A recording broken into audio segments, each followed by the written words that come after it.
ভিডিওটিতে কোনো রকম ভয়েস আমি আজকে দিচ্ছি না, আপনারা পুরো ভিডিওটি দেখবেন।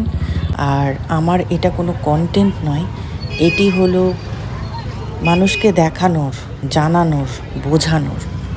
আপনারা পুরো ভিডিওটি দেখুন এবং নিজেরা সচেতন হন। আর একটি অনুরোধ রইল, ভিডিওটি পুরো দেখুন এবং একটু শেয়ার করে দিন, যাতে সমস্ত মানুষ এই ভিডিওটি দেখতে পায়।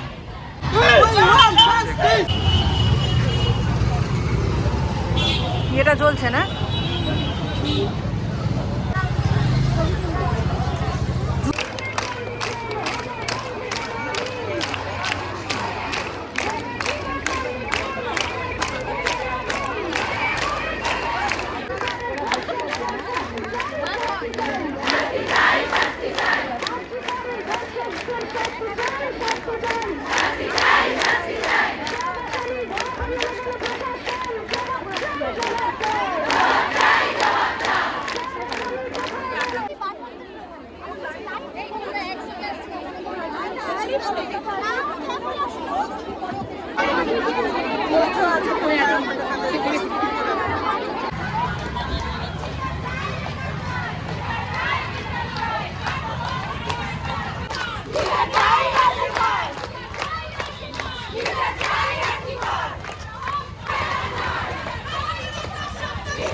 আমাদের মিছিল এখানেই শেষ হলো, আর আমরা এখন বাড়ি যাচ্ছি। আমি শুধু একটা কথাই বলতে চাই, মেয়েদেরকে শুধু এক রাতের দখল করলে চলবে না। প্রত্যেক দিন রাত্রিবেলা মেয়েরা যেন নিরাপদে চলতে পারে, তার জন্য পুরুষ নারী সকলকেই সচেতন হতে হবে। ধন্যবাদ।